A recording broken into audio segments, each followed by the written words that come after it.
Yo guys, what's going on? The Card Guys here.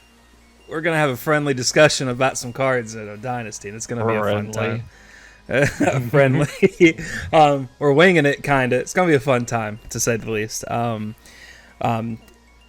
any of the cards that we talk about in this video today, if you guys don't really know much about them, and you learn a thing or two, and you're like, oh, this will be good in my Brute deck, or this will be good in my Warrior deck, click the TCG player affiliate link down below. No extra cost to you. We get a little bit of kickback. Be greatly appreciated. Subscribe if you haven't already. We got a lot more content coming out. We've got a podcast we're working on, and all that fun stuff. With me, I've got Alex, Nathan, and Josh. Howdy, partners. We're about to, set this rodeo, loose. Take it away, Josh. Tell us things. All right, so the tier list guys thought a little bit, and we're like, how can we make a fun video for Dynasty? One that may age like a fine wine. Or fine wine. We'll find out soon. Or not. All right, so what we decided to do was we conveniently, with the release of the Assassin, there are now 10 classes in the game, and Dynasty had 10 classes of support in them. So what we did is we went around and we each picked our most influential / best card from each of those 10 classes. Everybody submitted their picks to me. I threw together this PowerPoint that we're going to run through. We're going to have a lot of very, very interesting discussions. There's going to be some split decisions. There's going to be some 3-on-1s. Some of the classes we don't agree on at all. So, this is going to be a good discussion. And we'll see, and we'll probably do a follow-up video in a couple months' time, and we'll see who got the most correct, and they will get Josh Labranese.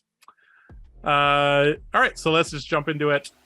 We're going to go in order based on the chunks of cards in Dynasty. First up, we have Brute. High five, all right, Alex. so Let's go. All right, so we have some Smart. disagreement here among us. Personally, I picked Beaten Trackers. Nathan selected Berserk. Kyle and Alex went for the Skullcrack. Since you guys are the majority, tell us about your card first. I want to Why did preface you this pick real this? quick. I would like to preface this with Brute got a lot of pretty damn good cards. Okay, so That's a fact. I don't think there's an actual wrong answer here, to say the least. But I do believe that there are a couple that are just like slightly above the rest, that are just an inch above the rest here. And I think Alex and I are correct. Why do you think Skullcrack is very good, Alex? That thing says gain a resource. Brute likes resources, and you could set this up very easily for some bigger plays, like for instance, like if you pitch a blue to play your Blood Rush Bellow and you discard to gain a resource that makes your Massacre free. Yep. Or your what's the Alpha Rampage makes the Alpha Rampage free. So that you don't have to pitch into that, and then if on top of that you had like extra action points or something, like say you started the turn with a Sand Sketch, got the Blood Rush Bellow, discard, you get 2 action points so you can actually attack with it with something else, because a lot of the cards in your deck are yellow, so a lot of times you're short one resource from like a really big play, which is why they run Arcbone Strapping. So I think this card is a tremendous addition to the Brute deck. Did somebody say extra action point? And just so happened to have an extra action point lying around? Do you know what can almost guarantee that to be the case? You're competing with fire over there. You're competing with 3 block All right. doesn't break. All right, so sure. Scab Skins blocks 2 extra, sure, right? You're gonna see a trend in this video that I heavily favor equipment in general, because they're always on the field and they're doubly important in Blitz. I know the rest of the team doesn't really like Blitz, but this also frees up the arm slots because you don't have to run Gambler's Gloves anymore, right? So Beaten Trackers, I think, actually, there are many times when the Brute looks at their hand and they say, if I could guarantee I had 2 action points, this hand is really, really, really, really good. And then they have to roll for it, or they say, I don't want to roll for it. We're in the middle of the game. There's some portion of brute players that only roll when they absolutely have to, right? And this basically will appeal to that subset of brute players, right? The ones that play a little bit more slow and, you know, steady. And Beaten Trackers basically allows you to get a 4/5 on your scabbies anytime you want. I think that this card can represent a pretty big amount of damage, and the brute can just play a little bit slower of a game. They wait for the right hand. They use this probably is worth like 6 to 7 damage. And then in addition to its blocking value of 1, anytime an equipment can start getting closer to like 6, 7, 8, is generally a good equipment. That's all I have to say about this. I think the consistency is very good. The consistency is good. The only thing that I would disagree for, now this is coming from somebody who has a deep hatred for brute, and also just looking at it from the outside, because I will never play brute. Randomness is my worst enemy because I'm the unluckiest person in the world. So when I see this card, I'm like, all right, I'm sacrificing 2 damage already by not playing the other card. So that's the first thing. So if I'm also playing this card for Blitz, then my life total is a huge part of the game. Also, Blitz is a very high roller mentality kind of format. And so like I don't think I would ever play this card in CC because the game goes so long. But in Blitz, I think that 2 point of value is actually made up by the fact that you can run Galap Gauntlet or Skullcrackers. So I think that point is a little bit right. No. I'm compounding. So you're losing 2 point of life value on the Beaten Trackers, and you're also losing a high roll potential. Like you're losing the fact that you could gain 3 action points, or like because a 4, 5, 6 is essentially a 50-50 on the dice, right? I think if you ask most brute players, the difference between 4, 5, and 6 is negligible. They can almost never minimal. Use 3 action points. It is minimal, but I'm saying 50-50 on the dice. 50-50 on the dice to get your 2 action points, which is what this card would do anyway. And you get to keep the Scab Skin Leathers and not break it. So like you get to get extra block out of it, and it lasts for the whole game, so you can do it multiple times. Now, one extra, like if this card genuinely represents 7 damage, like or whatever, then if you can get it to consistently represent like a big attack, an extra attack during the game that your other thing wouldn't have, then I think it's pretty good in Blitz. Like it's definitely like an option there. But Nathan, you're gonna say something. I was just gonna say, if you want to take advantage of 3 action points, a great way to do so is that middle card right there called Berserk. I will say that though, Skullcrack was like a very close second. That was like what I originally gravitated toward. I just think that if you play Berserk, you're just trying to high roll. If you're trying to do consistent mid range, I feel like there's better options. So drawing a card every time if you play that before your Blood Rush, it's a 1 cost. If it was a 2 cost, it'd be a terrible card, but because it's 1, it fits inside the yellow curve with the Blood Rush Bellow. So therefore, it just simply replaces itself on the Blood Rush turn. So you still sit at that 5 card mark, and then you have more potential to go.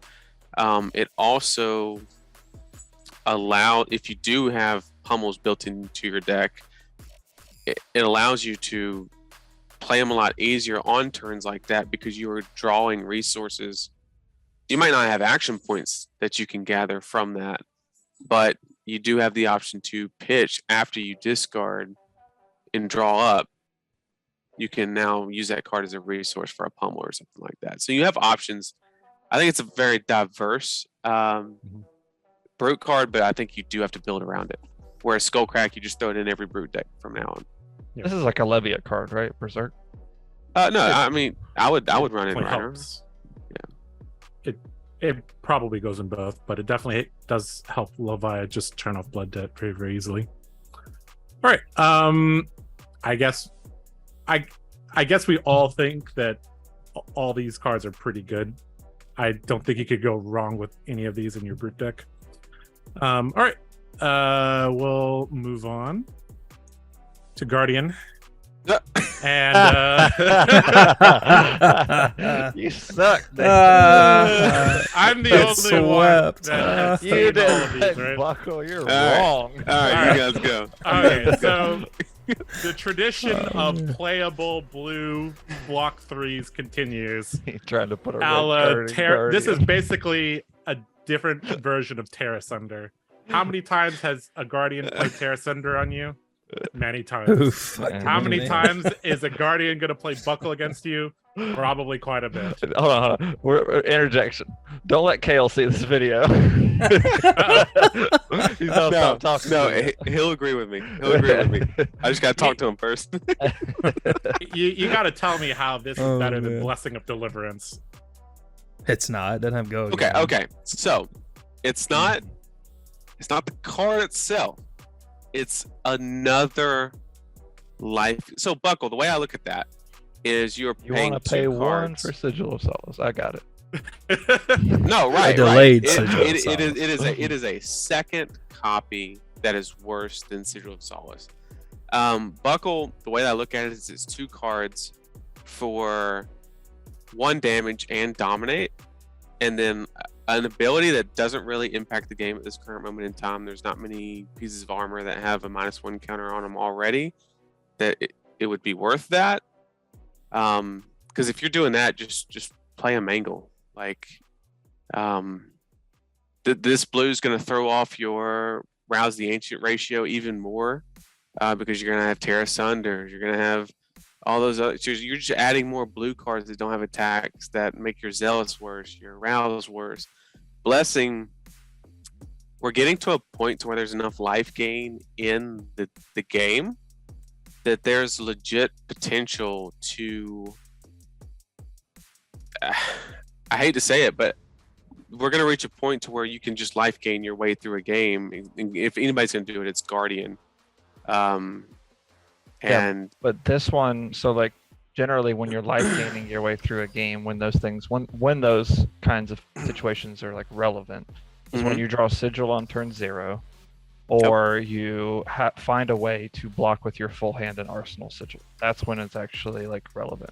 I don't see you being able to do that with this card because you're going to have to keep 2 cards to be able to play this. Yeah, this is turning 2 cards into 1.5 block each.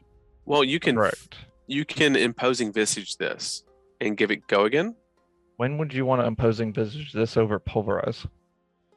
Or not? Sorry, I'm saying Showtime if Pulverize, yeah. I'm saying if this was your game plan, if you were on a strict fatigue life gain game plan, and that was the meta, then you would never get an opportunity to play this because you would block with your whole hand every turn.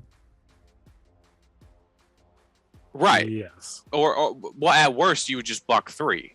But if you open with it, it's Right. it's but another sigil. if you look at this, You could Imposing it.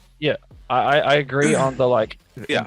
impose it like if your game plan is like hard fatigue anywhere else in the game, this is just going to be a block 3 other than turn 0.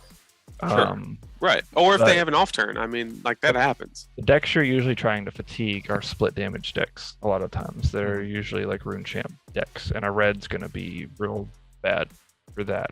Well, that's the thing. When you introduce so much life gain, it no longer becomes a split damage decks. You're fatiguing literally everybody because you can just life gain your way through it. We're gonna get to a point that somebody's Tree Frog Dash is already like at that point, right? And if it just imagine if all those cards that Tree Frog Dash was using blocked 3, and now that's where we're at. Yeah, I understand what you're saying, but I also think that the inherent weakness of those decks is one of the decks that got they're kind of the decks that are taking over right now. For sure. So so if that does become a thing, it's obviously going to be down the line. We might see like Right. Sunkiss, Blessing, Sigil, all this bull crap, kind of a Guardian build with 80 cards in it, and that just never dies. But yeah, I can see where you're going with that.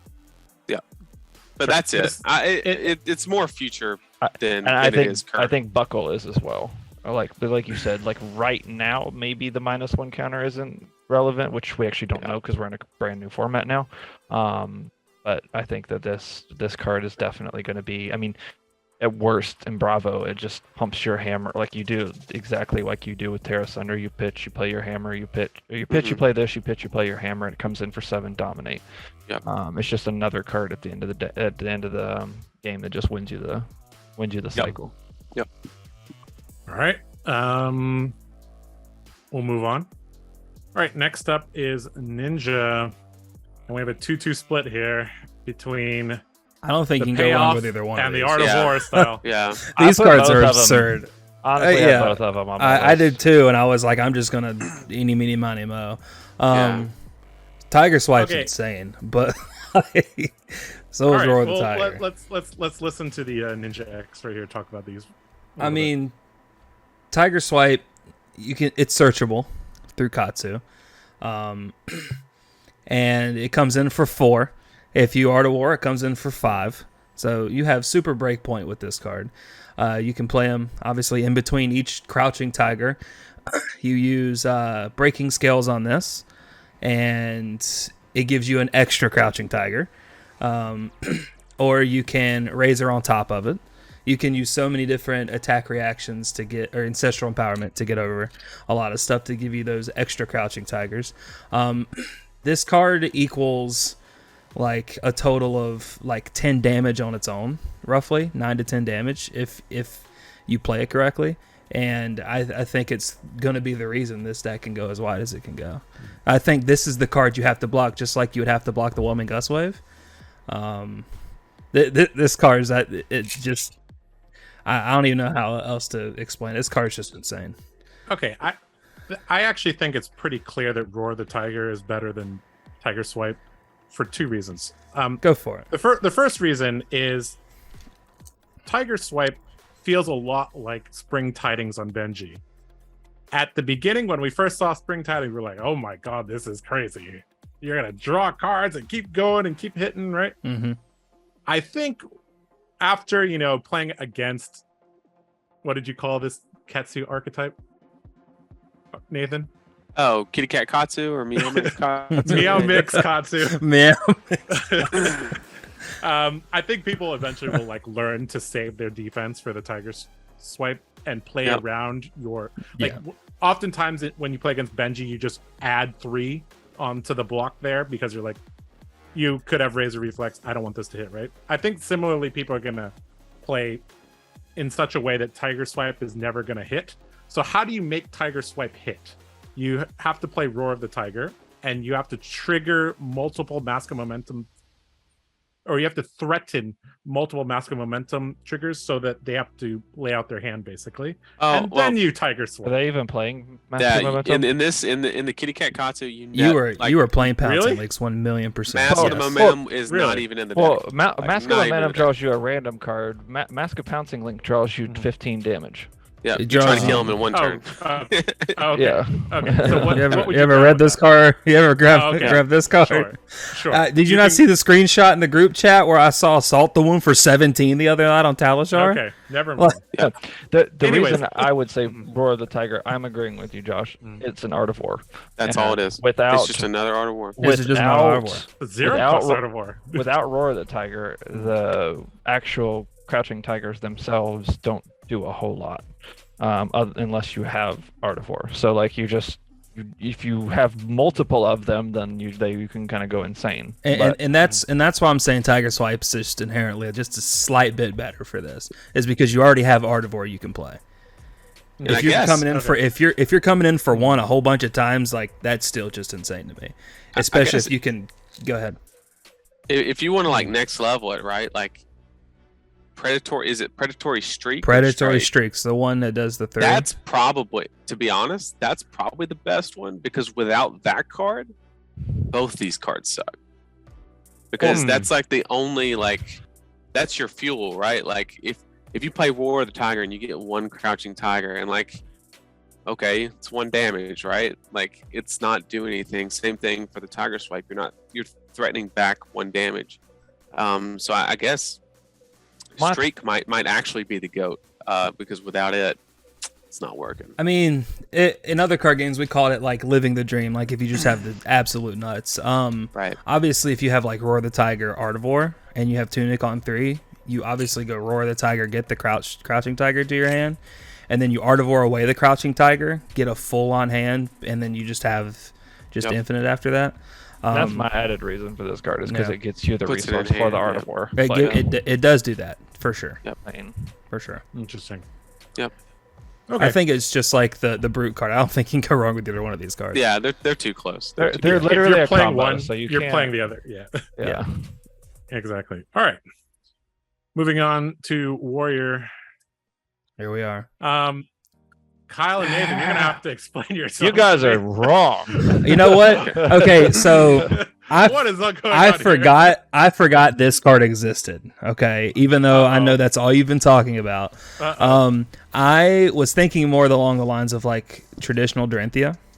I mean, you have Go Again and Pierce 3, so now they're not. If you hit like a what is this card called? Precision Press on like a very key turn, then they're not. They're going to be more hesitant blocking with their armor on a turn that like it might be a swing turn when they're like, oh, okay, cool, I'm just going to block them armor and just swing right back at you.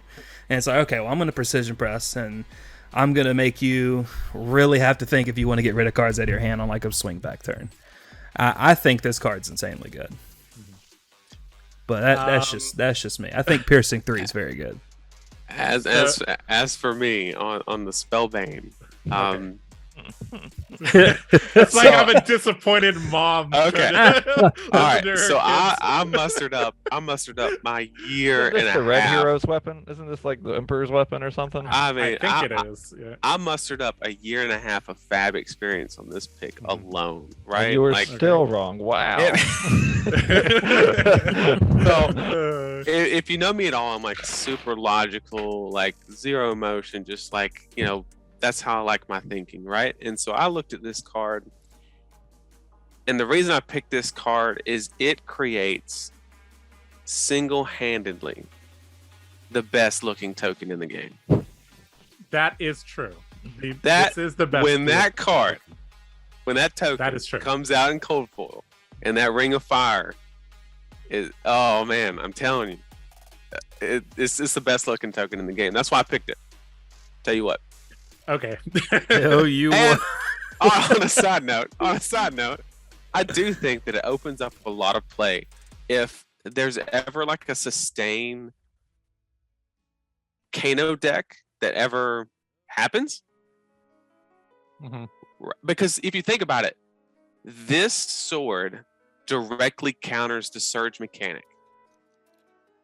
Because it's Spell Void 1, and all you need to do is prevent 1 to prevent the Surge, because you need to do equal or greater on the Surge. So this sword is a direct counter to if that's like the key word of the future for Wizard, then this sword, if there's ever like a sustained Wizard deck that moves away from combo, this is the sword that can.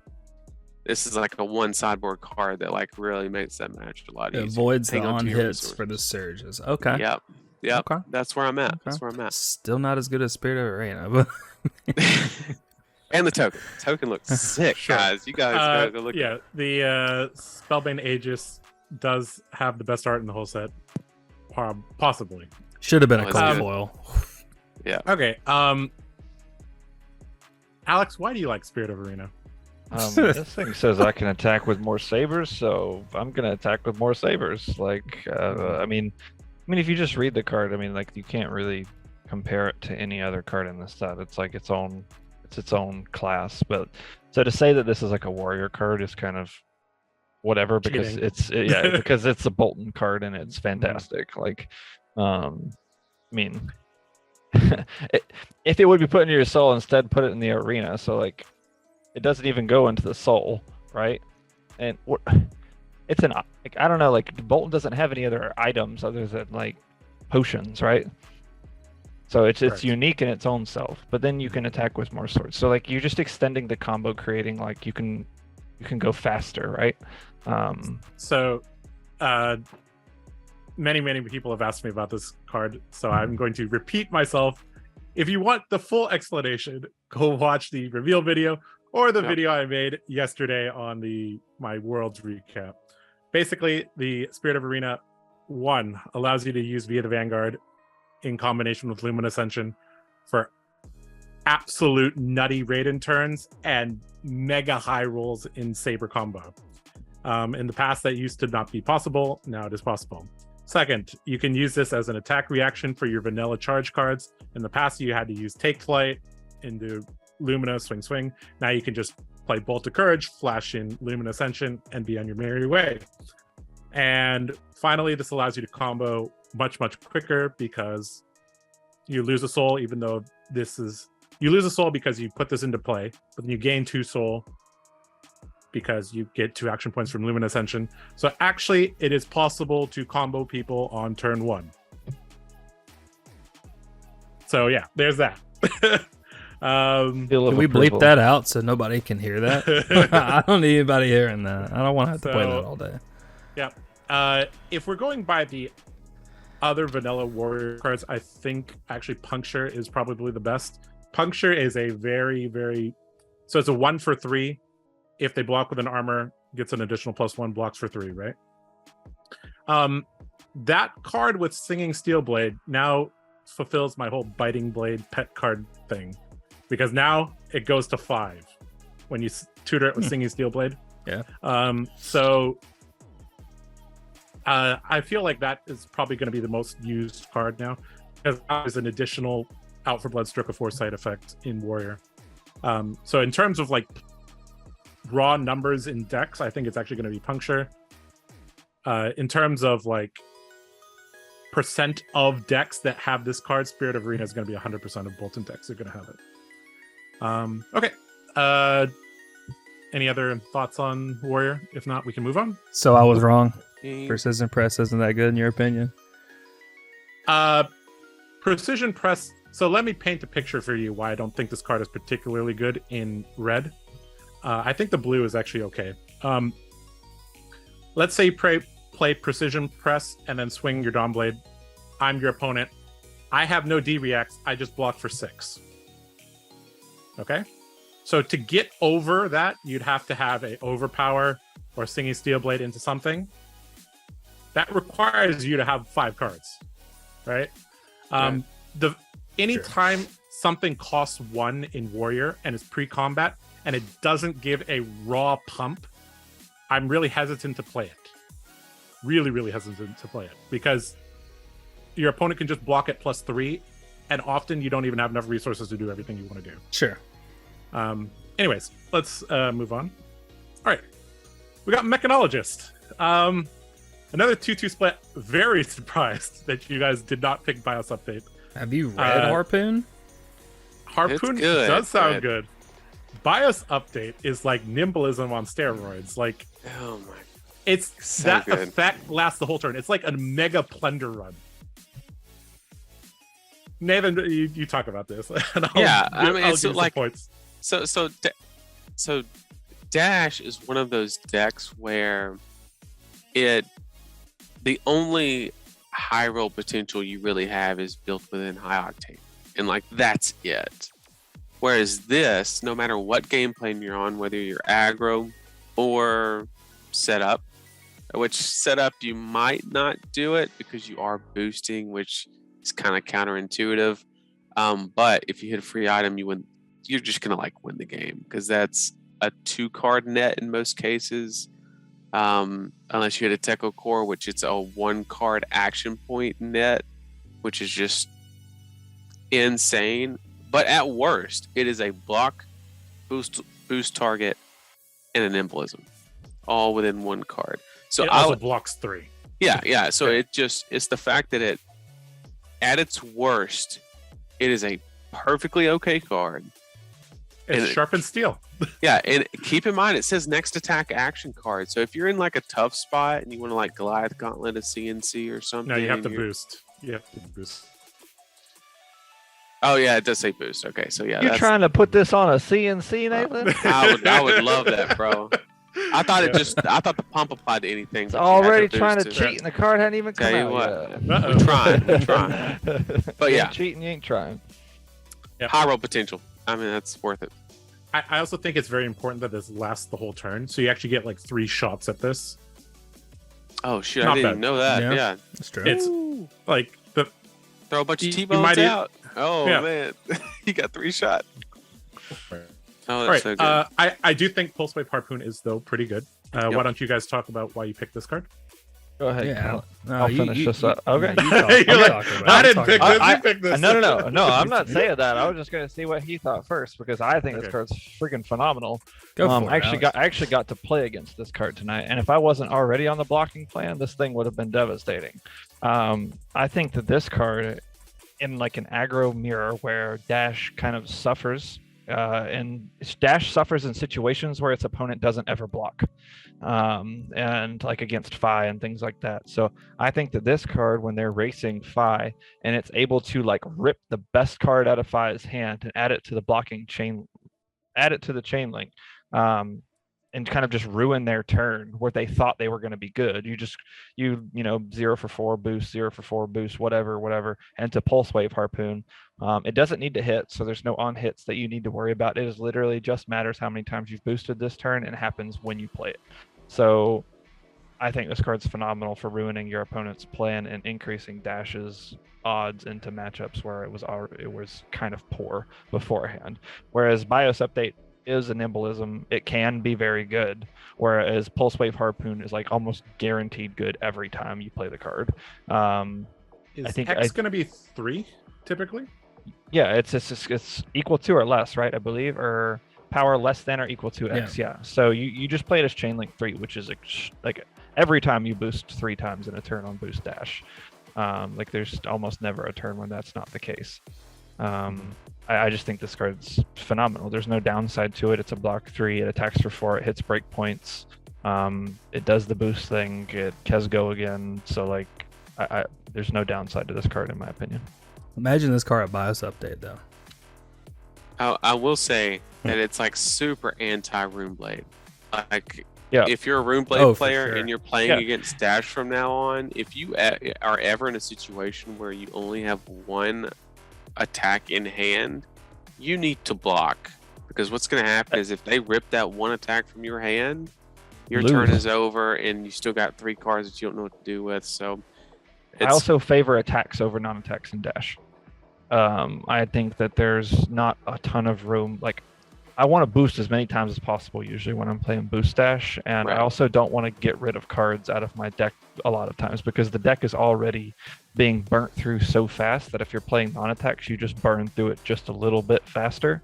Whereas, like, I mean, if you hit with the BIOS update, don't get me wrong. Like, I can imagine, like, you Teklo Pounder, boost, hit a Teklo Pounder, it goes into the arena. Like, that's just insane, right? Right. But, like, from a consistency standpoint and just a sheer power level standpoint, like, I just have to go with Pulse Wave Harpoon. It's so good. Sure. Okay. I feel like BIOS Update, like with this card, you really want to start with that new mainline card that when things come in, you get like an extra 2 counters on it. I feel like that would be really good. I don't know. My brains are just, gears are turning, pun intended, with this. I think this deck is going to be very good. The Mech class definitely is looking very much more enticing, actually. Yes, there's a lot a lot of possible ways to play the deck, and they're probably all pretty good. We'll have to ask Alan what his opinion is. Yep. Sure. All right. Moving on to the new class. We have a 4-way split on what we think is the best card in this set for Assassin. I was between Whispers and Eradicate. I think Not they're even both close. just insanely good. What do you mean? I think all these cards are just insane, honestly. But yes, all of these cards are very good. But okay, we'll start with the legendary. Since yours is the higher rarity, it must be better, right? Mm-hmm. It is. I mean, I don't know. I feel like I was cheating picking this card, to be honest. Why? Like, I looked at all the attacks. They're all good. There's a couple that have more relevant effects than others, but as far as like actual like deck mechanics and like what's so important to this deck, I feel like the boots is just kind of the most important thing. Being able to give your stuff go again, it comes back, it blocks a lot throughout the game. It just does what the deck wants to do. There's not a lot of go again on a lot of these cards. A lot of them are And I get that we don't know how Assassin's going to play yet, right? So like it's really hard to say like what the best card in the deck is because you don't really know how the deck's going to play. Like, are they going to be block, attack with one card, or is it going to be like I need to attack with a couple cards each turn? Because that's where the Whispers would be really, really good. But that's why I chose the card, because it's one of the few things in the deck that says go again. Mm-hmm. I like the recurring theme from the equipment in this archetype. Right. Eradicate's crazy because if you read it, it says when it hits a hero, banish top X, where X is the amount of damage you've dealt. For every card you hit, let's for example you have any other type of contract on the board. So like let's say you use Whispers, and this is the second attack you've used for the turn. So you obviously trigger your Arachne ability to look at the top card. And let's just, for example, say they throw 4 at this card. And you're like, all right, cool. Well, I'm going to shred, or I'm going to, what's the other one? Cut to the chase, I think is the other attack reaction or something. Let's say you do 3 damage to this card with this card. I can generate so much silver if I fulfill either one of these 2 contracts, hitting more cards off the deck, which I think just progresses the game plan of Assassin so much more. Especially on that turn, if you're like, all right, cool, I'm going to Whispers Perdition. Well, I'm going to go ahead and get them back my very next turn. So like then you have another turn where you're able to do it again, essentially. You see what I'm saying? Mm-hmm. Am I making sense here? I think this is the best attack action of the deck, bar none. But it has a very unique place in the deck. I think this will be like, in my opinion, if I was to play this card, it would probably be like a sideboard card for like, I feel like Assassin's going to be like, you can go 2 different directions with the deck, like more proactive or more reactive, like for sure, defensive. Mm-hmm. And I feel like if your plan is to like eradicate Regicide, like that's going to be like really obviously a very important piece of that puzzle, putting a lot of cards in the banish zone so that you can regicide them at the end of the game or whatever. But I feel like this card plus Remembrance might be a viable deck. I'm just spitballing here, I have no idea, but that feels like how is your opponent supposed to deal with when you could play it as like potentially like 6 times in a game? It's like kind of nuts. And to think, if you go in the second cycle of the game, and let's just for example say you're playing against somebody who you finally get to the second cycle, and they're like, all right, cool, I'm about to start doing my game plan now, and you hit them on some BS, and you hit them on that second cycle, and you just screw up their entire turn. Like the entire flow of the game is gone from banishing 2 to 3 cards off the top of their deck. At that point, I think this card is more disruptive than I think a lot of people are giving it credit for. I've been seeing a lot of people talking about all the other cards. I think this card's the best card for sure. I think it's a forced block, which is it's kind of like the Tiger Swipe from Ninja. For sure. Unless your opponent's just got like a gas hand and they just don't like, the game's not going to go that long, and they know it's not going to go that long. They're just going to take the damage, banish top cards of the deck, and then kill you. But the deck blocks so well that I feel like there's going to be some sort of like, without having, keep in mind, guys, I have personally not read all of these cards and tried to put together a deck. I've not tried to formulate a game plan with Assassin yet. But I'm just looking at these cards and thinking like, oh, okay, they all block for 3. And I'm kind of thinking back to how Icelander plays in Draft, honestly, like in their most recent set, Uprising, like where all of its stuff blocks for 3. So it can kind of get away with like a slower game plan and kind of do the whole like even like Briar and CC, like doing the whole like I'm going to efficiently block, hit you with a 0 for 4. It that does some sort of on hit effect that you might care about.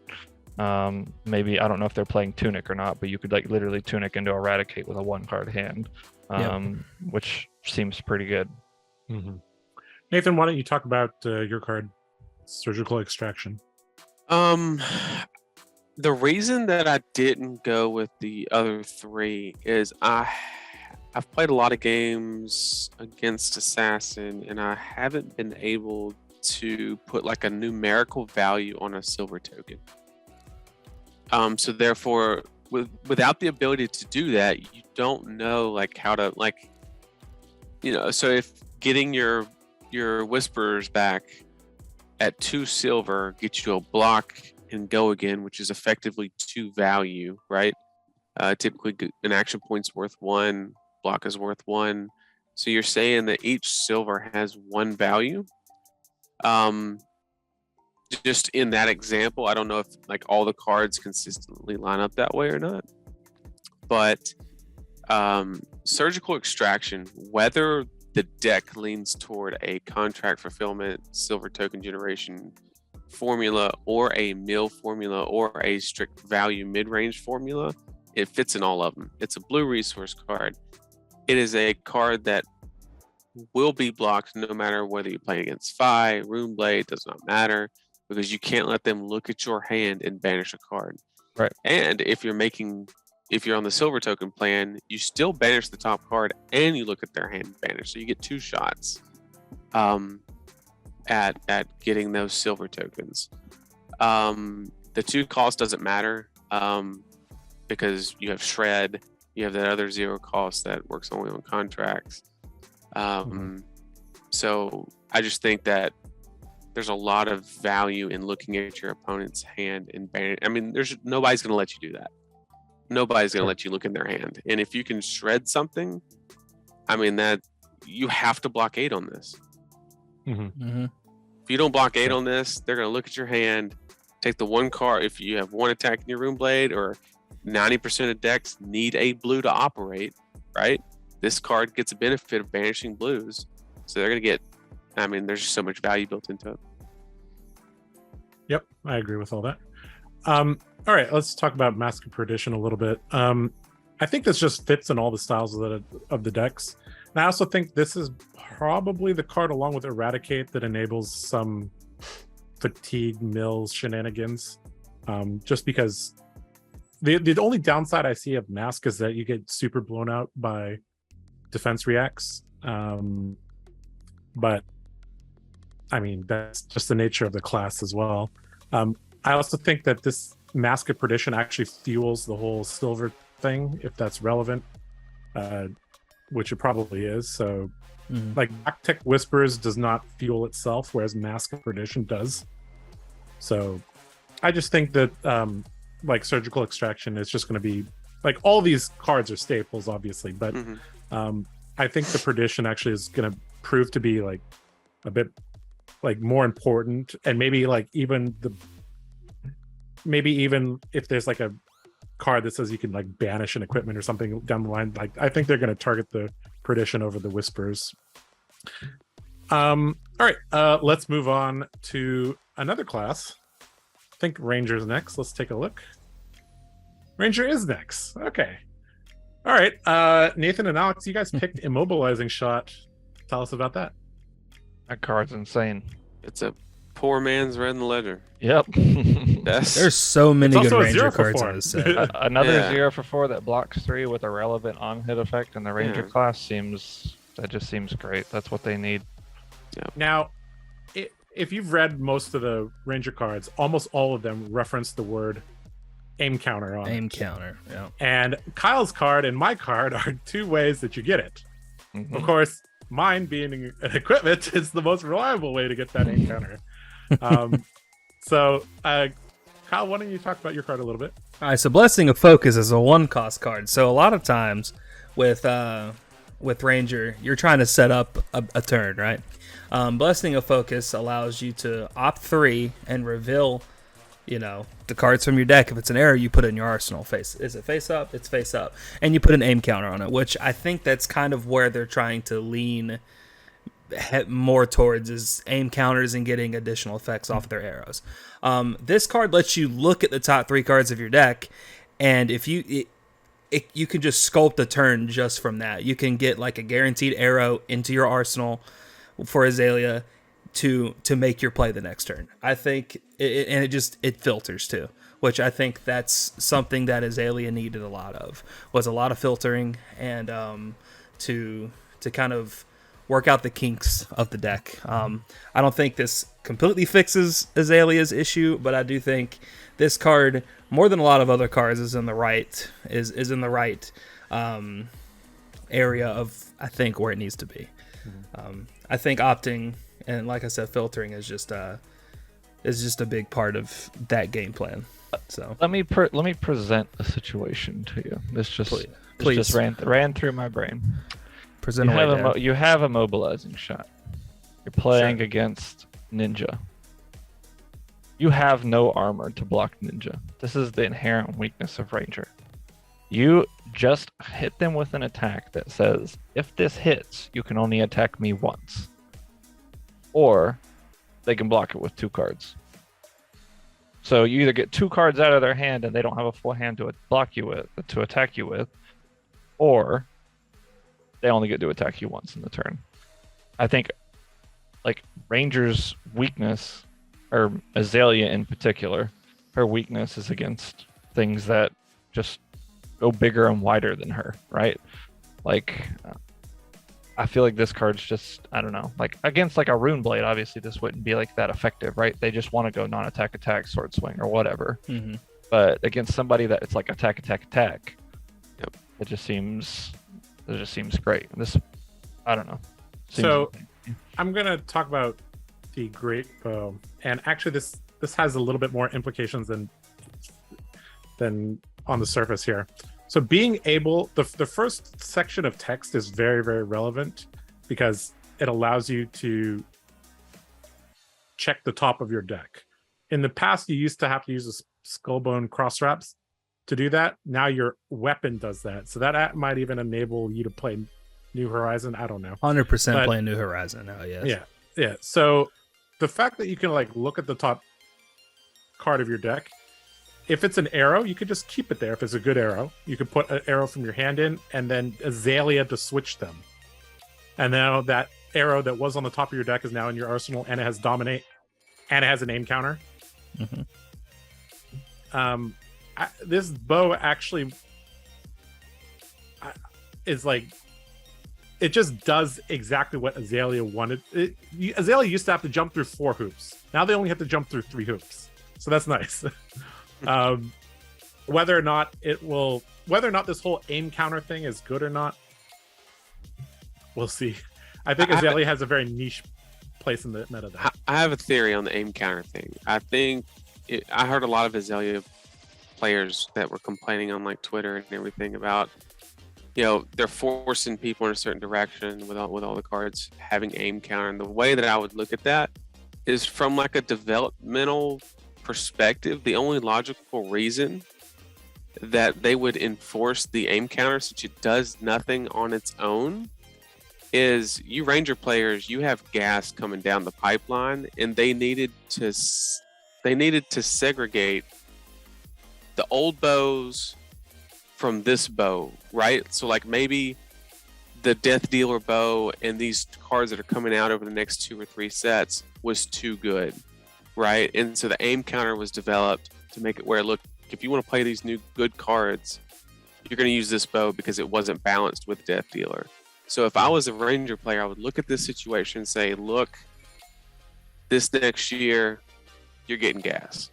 Guaranteed. I want to say there was a video that went up on Twitter that I saw where James White told someone, I think he was signing like a Ranger card or something. He was like, yeah, man, wait for this next set. This is about to be your year, or something along those lines. There you go. That's it. I think this set is just to set up, because yep. I think the next set's gonna focus on the pits, I think is what it's called. It's gotta be, and I think that's what Azalea and like Brood is. So I think they're heavily setting up for some pretty neat things in that set for Ranger for sure. Sure. Yep. Okay, let's move on to Runeblade, and I did not agree with you guys on this card here. You're crazy. This card's broken. Talk to me about Looming Doom. No, I want to hear Cryptic Crossing. What do you mean? I want to hear what you. This is less that Cryptic Crossing is good. It's more that Looming Doom is bad. So okay, let me piggyback off that, Josh. I do agree. After analyzing Looming Doom like very carefully, I'd like read it like 16 times, because I'm from Alabama and it's hard, but we tough got out here in there, the right? boonies, yeah. Yeah, and so the way you play, there's only one way to play this card. If you have just a stack of rune chants, let's say 8, and you play Looming Doom for your turn, you pitch blue, play Looming Doom, that is not a good play. Let me explain that. You're trading 8 damage for 16 damage over a prolonged period, but you're also giving 2 cards to do so, which means you're only getting a rate of 4 per card on the investment at that time, which is not great because you're having to wait for the payoff for so long. The only way that you ever play Looming Doom is on a Creeper's play, while the rune chants are on the stack. And the important part is you don't need to do it when it's 8, 10, 12 rune chants. Doing it's like 3 or 4, right? Just 4. Yeah. 4. Just a normal revel, no fancy stuff, no Mordred revel, none of that. Just, something swarming, revel, or even after like a Spellblade Assault is good enough, right? 3 rune chants. While the rune chants are on the stack, you still get the damage from the rune chants, so you're not paying that into the value. Then you're pitching 2 cards for what could be 4 damage, so that'd be 8. Then you're getting a rate of 2 for 8 if you add a tunic counter to it. So I think that's the only way it can be played. If you are not doing it with the creepers on the stack of the rune chants, it's just a bad card. Doesn't this card doesn't the rune chant being generated from playing this card also get absorbed into this card? I don't think it does. I want to say people were talking about that. So that could be possibly decent. It does say when it enters the arena, which would be after play, which is when the rune chant's generated, so it could see itself. Yeah, It'll definitely see the rune chant it creates. Well, then, yeah. So on a back of a Spellblade Assault, you get 4 no matter what, which is exactly where you want to be. You still get the 4 damage. You get a 2 for 8. Extra flavor. Flavor Town. Sure. Just piggybacking a little bit off of what Nathan said, this demands 2 cards and takes a very long time to pay off. Yep. And Runeblade doesn't have any particularly good defensive options to keep them alive if they're trying to just win over a period of time. Anyways, I think Cryptic Crossings fulfills 2 things. First, it's a 6 power card that's actually playable, so kind of like what is it, Runic Reclamation, right? Is that 7 power? Yeah. Yep. So this was another popper. That's nice to have. And it's a yellow pitch. They could have made this a red, then it would be less good, but it's a yellow, it's not too bad. I also think that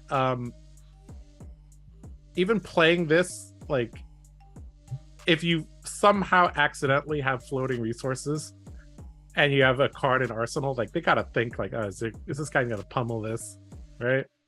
So I don't think this is the greatest card in the world, but I think Looming Doom is a giant trap. Well, I do agree.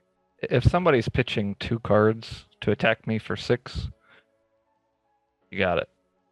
I feel like that's just not good rate. The only thing I can see this card being useful for is in Briar with Bramble Spark, because the card says the first time it deals damage. So obviously you use Bramble Spark hit, you obviously draw the card, but pitching, but you have to pitch 2 cards to do that. Yeah, you have to pitch 2 cards. Play the Bramble Spark. You have to pitch 2 cards, and you have to play the Cryptic Crossing. Exactly. That's to my in my head, that was the first thing that came to mind, and it's not that great to me either. I think you just look at this as it's a yellow 6 attack. I mean, what's the rate on that? If you Bramble Spark, and so that's you would need a 4 5 card.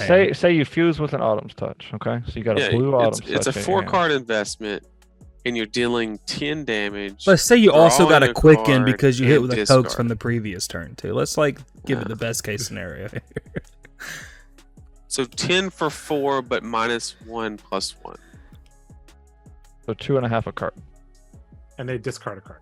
And they discard a card and draw a card. That's actually pretty decent. That's slightly above rated. But it's so specific. And you draw. Yeah, you would only run this against decks that you know are not running AB. Yeah. Or the cost of pitching for the AB is so detrimental to their plan, like Fi and Katsu. Because you play this, you're like, oh yeah, take your turn off, kind of thing. If you play a Brave Spark on it. But the only thing I don't like about this card is if you don't have exactly that. Yeah, that's the problem. Yeah. Then like you can say the value of the card is what it is at max value, right? Like if you are able to accomplish that, sure, it's a good card. But if I'm gonna have exactly like blue attack, what would you need? Like a blue attack and a red non-attack, or I don't know. Like why? I don't know. It just doesn't seem like that would be. Sting of Sorcery seems like the lower hanging fruit. You just play that, play Cryptic. Yeah. Pitch 2 cards. You deal the Arcane. You don't have to have the Earth or anything like that. Sure. Gets a 10 out of 10 for art for me, though. The card looks sick. Yep, it does look sick. All right, moving on to Wizard. This is another class where we did not agree on I don't anything. think anybody knows what the hell's going on with this one, but I haven't had, Down with the Wizards. That's all I gotta say. I agree. I'm actually shocked. I'm the only one that picked a blue card for Wizard. I'm shocked nobody clicked Blessing of Aether. Like, you guys are crazy. I think we're all crazy. Honestly. Okay, we'll just go left to right. Pummel spell. You guys didn't pick a 0-cost pummel spell. It has to deal more than 2 damage. Yeah. So either way, you're getting a card. It's still pummel. Okay. It has to deal more than 2 damage. As in, like, it only deals 2 damage itself. So like, you have to find a way to pump it. Whoops. And they have to not block all of it. Like, or just even one damage. The surge mechanic was so you use Crucible it, which costs a resource with another card. All right, we'll use Tunic on it. How about that? You're wrong. Probably. Okay.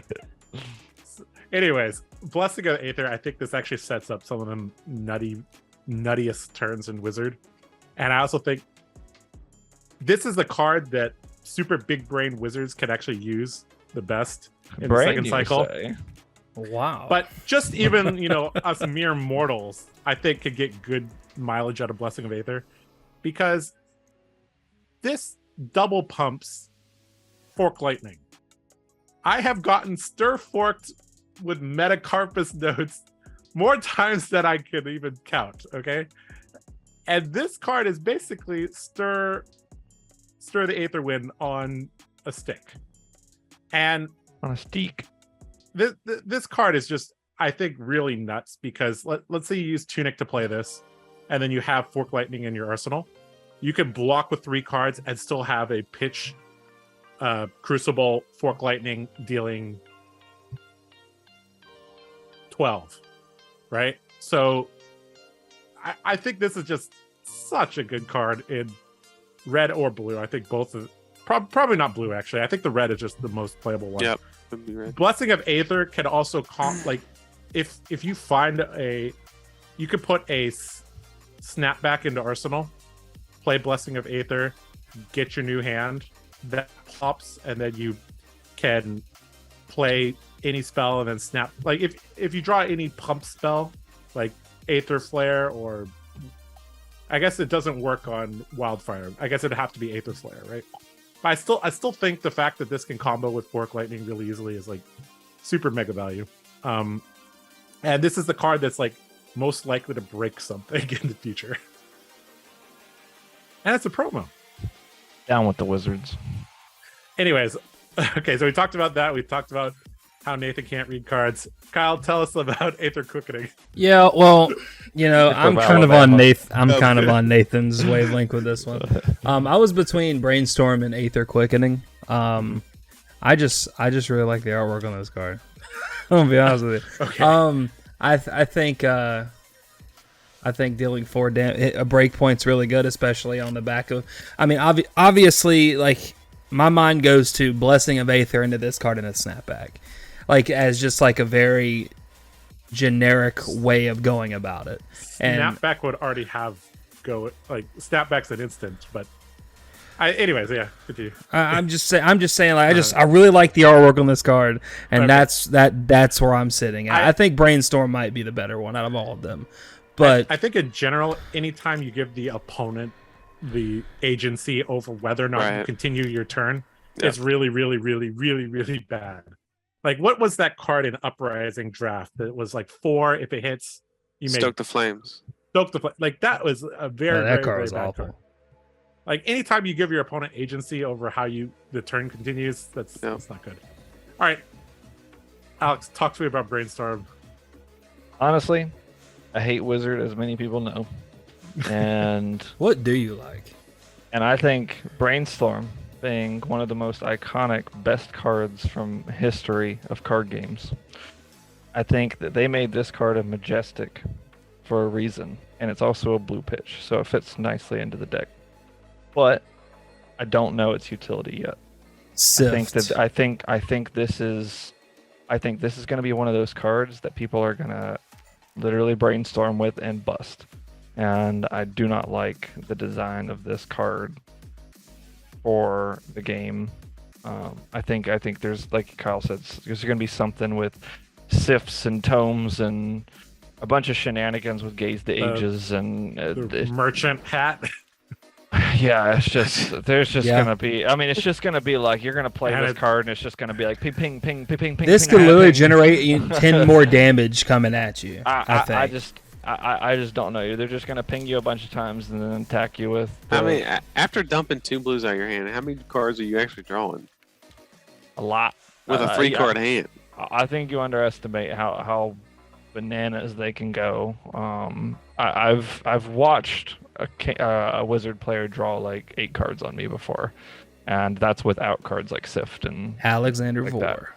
When I look at Brainstorm and I look at the card and it says damage to any target, I'm looking at it as a way to combat Dromai, like a fancy Surge or Singe. I'm sorry, not a Surge, a Singed. I do not know the utility of this card, but yeah, just the fact that you can fit into it doesn't block. But it is an instant. Does not take your action point. Yeah. Also, you're just going off of instinct that like the mechanic of this card could be broken and it could be very bad. Yes, like instinctually from reading this, it looks like this is going to be busted in some way. I do not know what it is, but I'm going to hate this card in the future at some point. I know. I'm gonna hate Blessing of Aether first, since this is the easier card to break. I already know I'm gonna hate that card. This is more of like just an instinct pick. Sure. All right. Let's move on to the final class. Oh God. Illusionist. And you guys are just flat out wrong. Alex and I proving to be light buddies again. Doubled up on the light cards. I hate the word ward. I hate it. Not a fan of it. Yeah, ward is not a good mechanic in general. But guess what? Your Archangel of Knowledge is going to get value before it becomes a... Have you read Soraya? Either of you? Yeah. Yeah. Especially you, Nathan. Oh my goodness. The one that goes with that LL hero? Well, what? It's still relevant in Blitz. It's you're just picking the best illusionist card. Yeah. Not whether. Okay, let's be hear honest about the celestial kimono. Yeah, tell me things. Yeah, tell me about this kimono, Nathan. This is definitely a build-around card, right? Okay, tell me why I'm playing this over Tunic. Okay, so no, this card is trash. Okay, so what a good first. Look.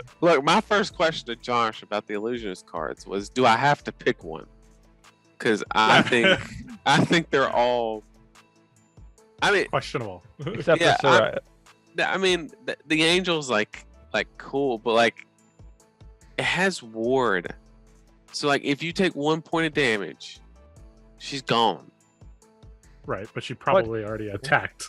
What does Light Illusionist do best? Not taking 1 damage. Exactly. I don't know. Prism can't use it because Prism's gone. She can use it in Blitz. I don't care about Blitz. So I picked Kimono because it's like, I don't know, maybe if they develop the ward line more. When I look at Kimono, the only value that I saw in it was like, it's a way to somewhat refund on the ward mechanic because you can gain a resource if they damage you and pop the aura, and you get, well, it's only once per turn, but you can use your footsteps to block at worst case if they pop the ward. So like that's obviously that's not where you want to be in the game because you'd only be netting 2 value from a card because you get the ward prevention plus blocking on the footsteps. But like maybe if they further develop the ward line, maybe this will be a key piece if ward ever becomes the illusionist way. Kyle, talk to me about your Phantasmal Symbiosis. First off, this art is pretty sick, but this card allows you to play slightly different cards in your Prism Blitz deck. That would be pretty cool, like Snatch. Because then Snatch gets go again. So you present an on hit that draws, and you're like, 4, you're gonna block it, and then like you keep doing whatever you're gonna do. I think this card is just really neat. I like the utility it gives and like the ways that you can build your Prism Blitz deck. That was pretty much it. I was thinking about this on like offense more than on. Yeah. I mean, name Command and Conquer. Now you can't pop me. Yeah, I was gonna say like name Nourishing Emptiness against a warrior. Like, oh no. Sure. On the off chance I have it in my hand, you know. Yeah. Okay. Okay. Yeah. The way that you talk about it, giving attacks go again, is also very, very interesting as well. Wait a second. That's just the one thing that popped in my brain. I was like, "Ooh, that's pretty cool." I think there's a lot of there's a wide array of things you could do with this card. So that nobody's really even thought of. Like, how are you giving this go again though? Prism. What? Luminaris. Luminaris. Yellow lead the charge. Duh. Razor Reflex. Yellow lead the charge. Razor Reflex. Yes, please. Wait a second, guys. I just realized the Kimono has ward itself. Yeah. Yes. Ass. That card is sucks. Trash. Currently. So, confirmed, Nathan only read 8 of his 10 cards, guys. Yes. You might be good at Jeopardy, but you're bad at making these tier lists. Watch you lose the dice roll, and your kimono goes boop, on turn 0. That's what I'm saying, bro. Like, oh my god, that's so bad. This might be a PvE card, frankly. Like, it's yeah. You take damage at any point in the game, your equipment's destroyed. Nathan, in true redneck fashion, went, "It looks shiny. It must be good." Oh, I just for clarification, I don't want to pick any illusions card because I don't think any of them. Honestly, same. Well, look at Soraya. She can't even summon. This card can't even summon itself. What are you talking about? What do you mean? It says you transform a spectral shield and you turn your spectral shield into deal damage, gain life. Ward 4. Ward 4. No Phantasm. All right, that's pretty good. That's pretty good. And fair enough. Just to clarify, this is the Herald of Erudition, okay? It's decent. It's decent. Beast plus. Okay. I'll bump it up on my list once the new Light Illusionist is out. Oh, it gets over your Celestial Kimono. That card's so bad. That card is trash. Man, that's ward. Oh man, oh man. Oh man, oh man. I thought Nathan was gonna have like a epiphany about Phantasmal Symbiosis, but he was just reading his card again. It's like, wait a second. The Symbiosis is actually a good card, whereas Kimono is just trash. 100%. I was the most wrong on that one, for sure. It's a good thing you never have touched an Illusionist card in your life. Oh man. That's right. All right, so we have come to the end of our list. Overall, this was a really fun video to make. And I think, we had a good discussion about the cards. And I think going forward, we'll see if we were right or wrong about some of the picks, and I we'll make a follow-up anticipate being video. very wrong. Definitely could be. All right. Anyways, let's wrap us up and get us out of here. I had fun. I had fun as well. I think Flesh and Blood is in a very good state as far as this set, and then in the future with what is to come. So I'm excited for it. How about everybody else? Absolutely. Other than Wizard, obviously. I want more draftable sets. That's my only complaint. He did come out and say, I think it was on Fluke's video, where he wants to do They're three doing 3 draftable years? sets. Yeah. I want to we've say, gotta wait like 2 years to get that done. well, I mean, we've already waited almost 2 years to this point, so what's another 2 years, right? But that's besides the point. If you liked the video, please leave a like, subscribe if you haven't already. You've made it an hour and 10 minutes long. You're the freaking greatest. Hats off to you. Like I said before, if any of these cards piqued your interest in any sort of way, click our TCG player link down in the description below to get your cards now, and we get a kickback. Nothing added on to your purchase or anything. Helps the team, and yeah, that's pretty much it. More videos to come very soon. Bye bye. Don't buy the kimono. Don't do it.